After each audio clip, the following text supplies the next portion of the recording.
أعزائي المشاهدين الكرام مشاهدينا ومتابعينا في كل مكان، أهلا ومرحبا بكم.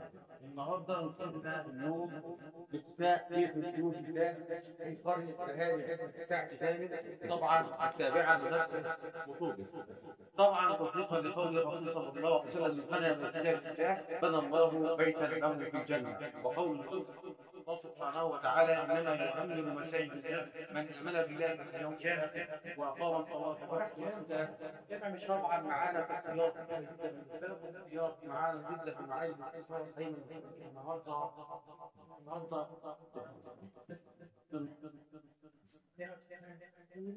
الحمد لله.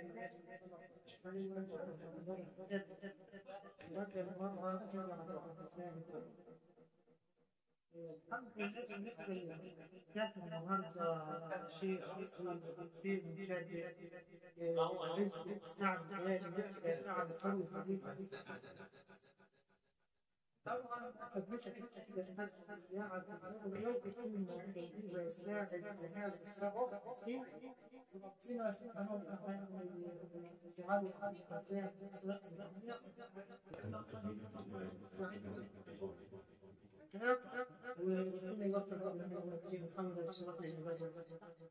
شكرا معالي المستشار بروح صوت وصوت حضرتك ونص كل من ساهم في بناء هذا المسجد. ومعانا برضه احد الشخصيات. تحب تقول النهارده حاج اسمع النهارده مكتوب في اهالي استخدام علم السعد النهارده. تمام، يعني حابب برضه توصل رساله للاطفال وللشباب وللرجال الكبيره، يعني ان هم يكونوا دايما حضور مستمر في المسجد وتثبيت يعني رباط المسجد ولا اليوم. الشعب دائما مبروك مشروع الاستثمار اتشرفوا جميع المشاريع. طبعا بشكر حضرتك برضه وبشكر كل اهالي السعد غانم طبعا وزياد والناس كل من شارك في بناء هذا المسجد، فله كل الشكر والتقدير. معانا طبعا احد الشخصيات برضه عرفي. تحب تكون النهارده رفع عباده لكل اهلك في عيد السعد غانم النهارده بمناسبه افتتاح هذا المسجد الجديد النهارده؟ اولا بشكر على كل ساهم في بناء هذا الصرح العظيم وفي بناء هذا المسجد، وكل عام وانتم بخير. يعني حاجه عظيمه جدا، ونشكر كل من ساهم في هذا. احنا هنشوفها برضه في المسجد برضه في تحفيظنا قرآن وترتيب، وهنشوف احنا يعني على المسجد ولا النهارده ولا لا ان شاء الله. انا شايف طبعا لو الكاميرا جابت على الاطفال وعلى الشباب طبعا كلهم برضه المعاهد بعيده علينا، وطبعا برضه تحفيظ القران حاجه مهمه ليهم وهتبقى حاجه عظيمه ان شاء الله. شكرا لحضرتك. تعرف بيه تحب تقول طبعا لاهالينا تحت خمس تقول لهم النهارده بمناسبه هذا الافتتاح ولهم كل شكر والتقدير لانهم فعلا حقا اثبتوا انهم رجال في بناء بيت من بيت الاسلام. تعال اقول لك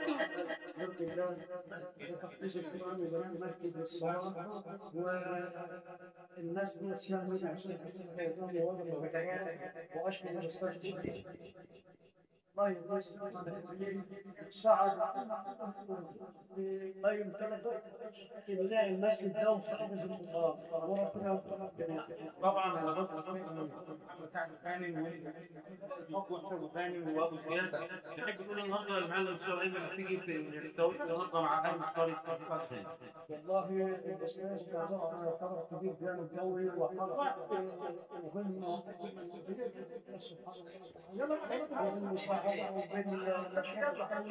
وعرض الناس كلها يعني مشروع خيري ومشروع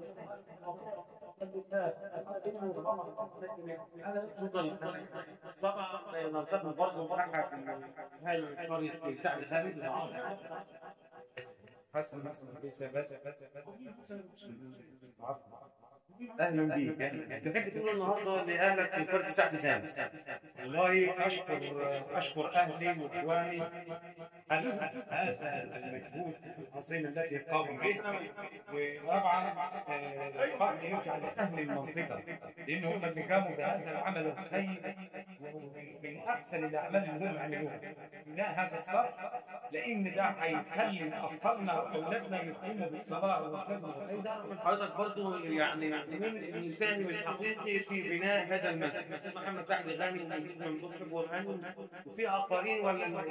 أيوة طبعا في آخرين، لأن ده عمل خيري، ده عمل خيري، وكل اللي يقدر يساهم فيه يساهم فيه، لأن الثواب عند الله والجزاء عند الله. شكرا لحضرتك. طبعا رسالة أخيرة لكل الشباب والرجال وكل يعني الناس الموجودة في الكل النهارده بيقولوا على الناس، يعني لو قالوا على الناس هيبقى فيه تخصيص الأرض. أيوة طبعا ده من الأساس،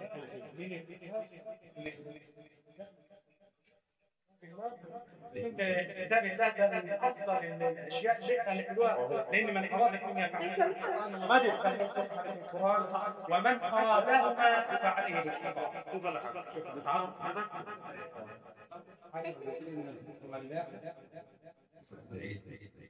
طبعا الحاج نصر الوليد، طبعا هو طالع من التحرير اللي هو يعرف نفسه كل المتابعين. الحاج نصر من الشخصيات العظيمه جدا، من الشخصيات الجاهليه، من الشخصيات التي يعتقها اهالي محافظه تحقيق الاجتماع.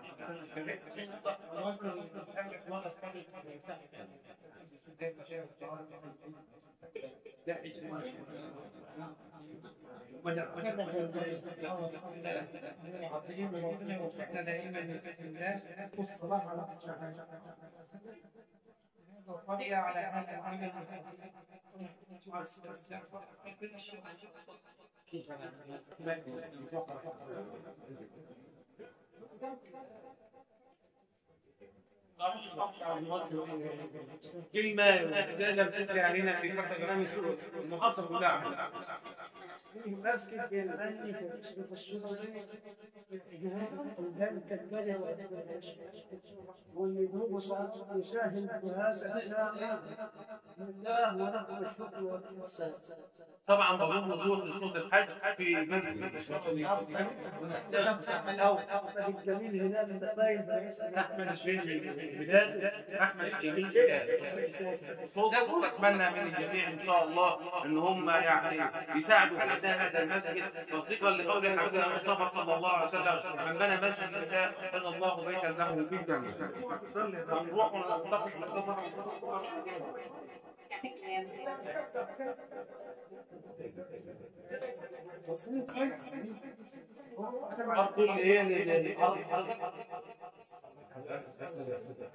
طبعا شرفنا النهارده معانا النهارده في بناء مسجد بيوت الله. إذا النهارده في افتتاح المسجد موجود في قرية تحت.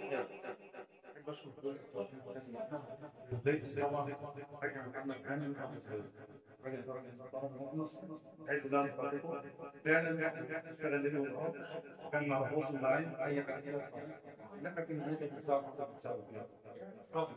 طبعا وصل رساله معاه المستشار لهذا طبعا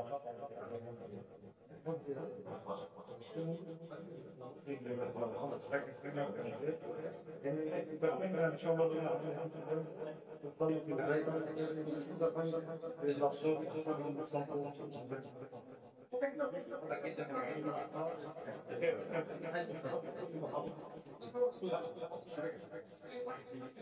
برضه المنطقة اللي كنا برضه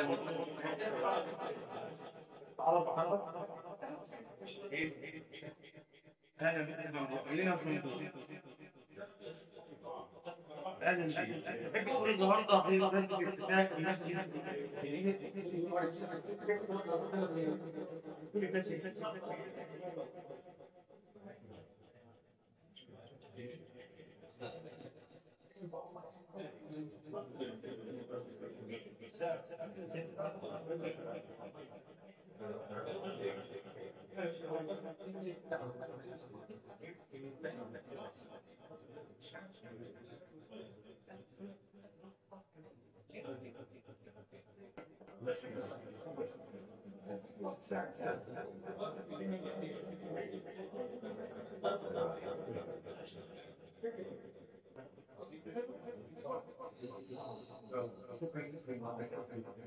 روح لابو زياد برضه من المستشفيات الشخصيات الخيريه هي يعتبر كل مختص تحت شيخ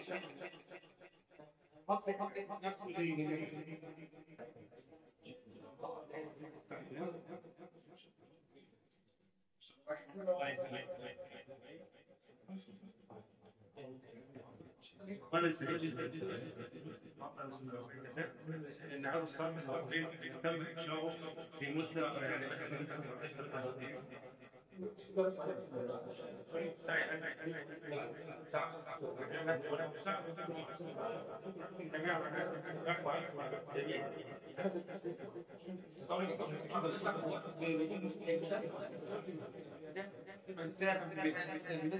تصديقا لقول حبيبنا محمد صلى الله عليه وسلم بنى الاسلام بالله بنى الله بك النوم بالجنه وفي المرأة هذا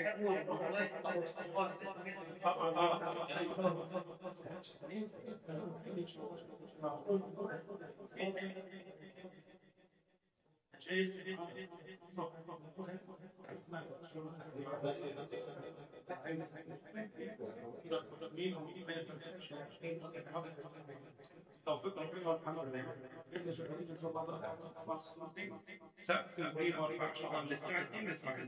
ونشكر حضرتك طبعا على هذا المنزل وعلى محاولة نشكرك برضه نفس الموضوع.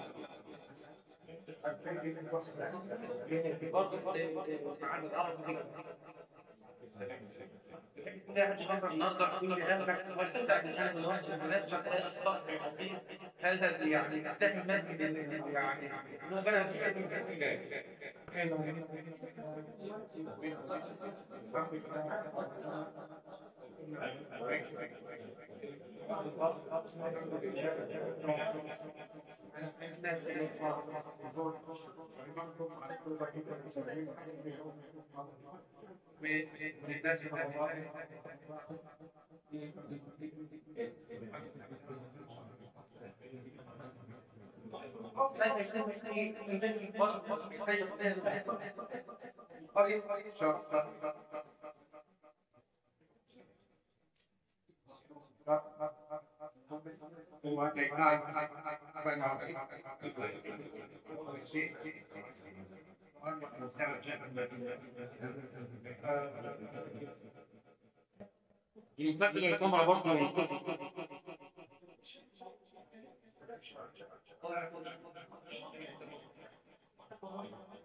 برضه مصطفى السليماني دائما بالجمهور طبعا هو فاحنا عايزين نحط على الخطوط يعني خبره والحكمه السياسيه يعني اعتبر نفسه طالب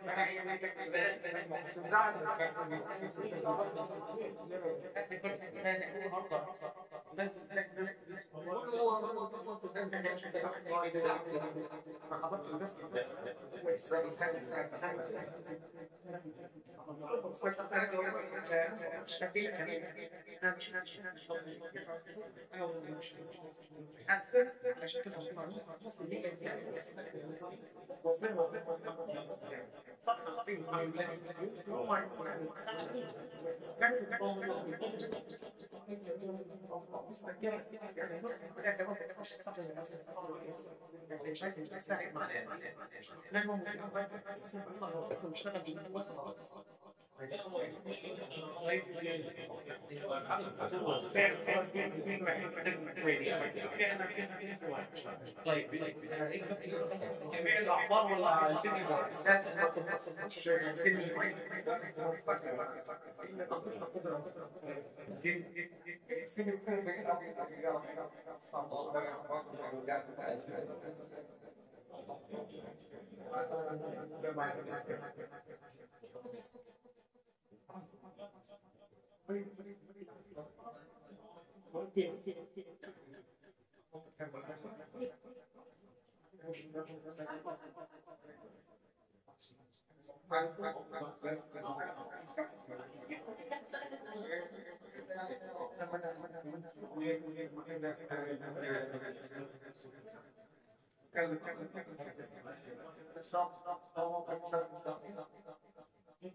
يعني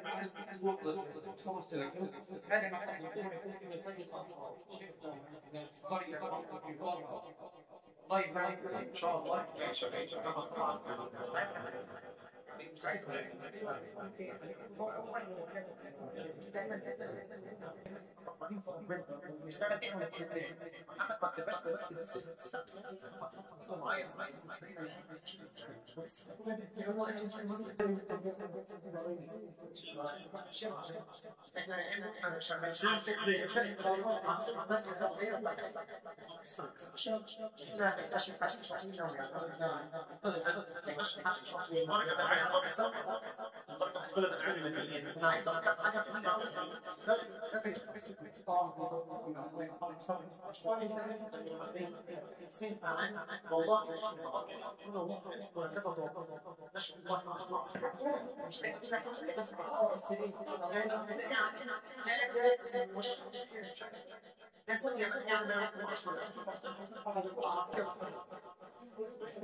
دائما وابدا منذ نشأة الاسلام ولم تزوج. المسجد ليس له عباده فقط، المسجد تأثير ديني وروحي وأخلاقي، كما أنه يعلي من القيم التي أتى منها الناس دائما وفي كل مكان بصرف النظر عن نوع العقيدة أو الانتماء. المسجد يوفق قيم التعايش وقيم المواطنة وعدم نبذ الآخرين، ويعطي مساحة لعقد الرجل الآخر.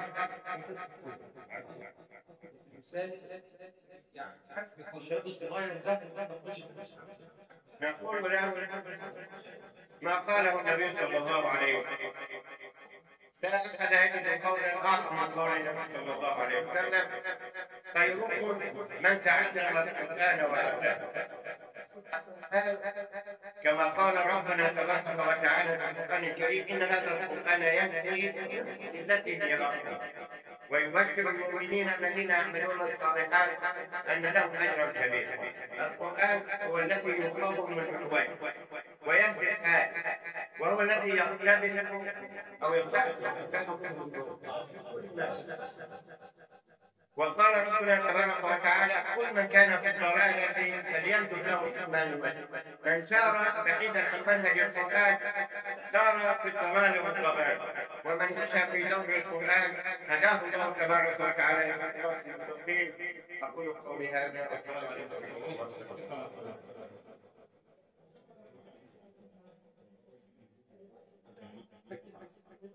نظر في قضية في إنسان كثيرة في كلام يعني لا يكاد يعني